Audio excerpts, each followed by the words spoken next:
Algumas drogas são dialisáveis. Inclusive, qual é o anticoagulante da classe dos novos anticoagulantes que é dialisável? Letra A, apixabana. Letra B, dabigatran. Ou letra C, edoxabana. Ou letra D, varfarina. Qual dessas drogas que é dialisável? Cai em concurso médico. É a dabigatran. É o único desses novos anticoagulantes. Eu usei a varfarina ainda para provocar vocês, que não é novo, né? A varfarina é a mais antiga. Mas a dabigatran é a única droga dialisável. Perfeito? Mas intoxicações por outras drogas, obviamente, que se essa droga for dialisável, pode ser uma indicação de hemodiálise de urgência, se essa intoxicação tiver com risco iminente de vida, né? O O, o que é o O? O O é de overload, né? Uma hipervolemia refratária. É quando o paciente está extremamente congesto, anasarcado, fazendo insuficiência respiratória por edema agudo de pulmão, edema de alça, distensão de cápsula renal, e ele não consegue urinar. Ele não consegue urinar por meio da furosemida, por exemplo. Eu tenho que tirar o líquido fazendo a famigerada UF aqui. Vocês já acompanharam? Poxa, qual que é o UF desse paciente, doutor? 500, 1000, 2000? O UF é a ultrafiltração, é o quanto que eu quero tirar na hemodiálise. Depende do quão congesto o paciente está. Perfeito? Então o O é de overload. O que é o U? Uremia sintomática, que é uma ureia aumentada a ponto de gerar sintomas. Quais são os sintomas de uma uremia sintomática? São sintomas de confusão mental e sangramento. Sangramento por disfunção plaquetária. Então esse é o AEIOU das indicações de hemodiálise de urgência. Acidose metabólica refratária, eletrólitos como por exemplo hipercalemia refratária, intoxicação, overload de hipervolemia refratária e U de uremia sintomática. Beleza? Então falamos muita coisa, né? Vamos sistematizar então a abordagem da dispneia, já que a gente falou de ultrassom, protocolo Blue. Quem aqui tem avô ou avó que está vivo hoje? Seu avô, sua avó, seu avô, sua avó estão vivos? Você tem? Se é seu avô ou sua avó que estão vivos, os dois? Minhas duas avós.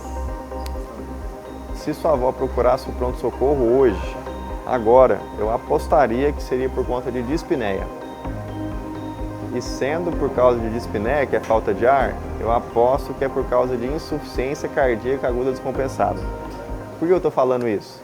Porque epidemiologicamente, a principal causa de procura do pronto-socorro nos idosos é a dispneia. E a principal causa de dispneia nos idosos é insuficiência cardíaca aguda descompensada. Mas não é tão trivial assim, porque se não for insuficiência cardíaca aguda descompensada, o que pode ser?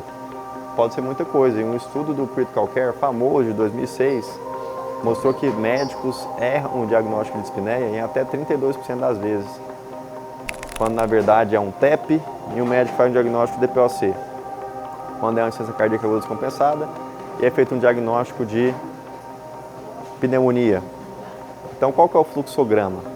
O fluxograma é, chegou um paciente com dispneia, em 30 minutos você precisa obrigatoriamente descartar causas matadoras de dispneia, causas que levam o paciente a óbito em poucos minutos. Por exemplo, taquiarritmia instável, TEP instável, infarto com supra, edema agudo de pulmão. Hoje a gente sabe que inclusive esse nome de infarto com supra está sendo colocado em xeque, né? Porque o supra não quer dizer que sempre que tem supra eu tenho que tratar de uma forma, e se não tiver supra eu fico mais tranquilo.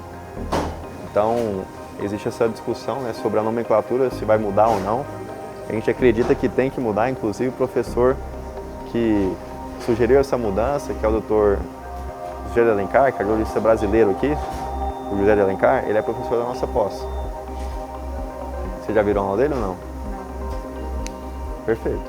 Então o fluxograma é 30 minutos, afasto se tem TEP instável, tá com a arritmia instável, síndrome coronariana aguda. Se não tem nada que vai matar o paciente agora, eu parto para uma avaliação multimodal, obviamente, que passa por exame físico, passa por exames complementares, anamnese. Na anamnese do exame físico, vocês sabem que é onde eu deveria resolver 80% dos meus diagnósticos, porque eu vou pensar naquele método que a gente ensina aqui na pós, que é epidemiologia, fator de risco, quadro clínico, e usar a ferramenta para isso. Pô, o paciente chegou com dispneia, está com dor no peito. Qual que é o score que eu vou usar? Olha, existe um score para dor no peito. Heart Score, por exemplo, para eu já afastar a doença que mais mata no Brasil e no mundo. Não, é uma paciente mais jovem que tem fator de risco para TEP. Vou usar o Wells como probabilidade pré-teste. E se vier um Wells baixo, eu às vezes nem preciso pedir dedímero se eu lançar a mão de um outro score. Qual score?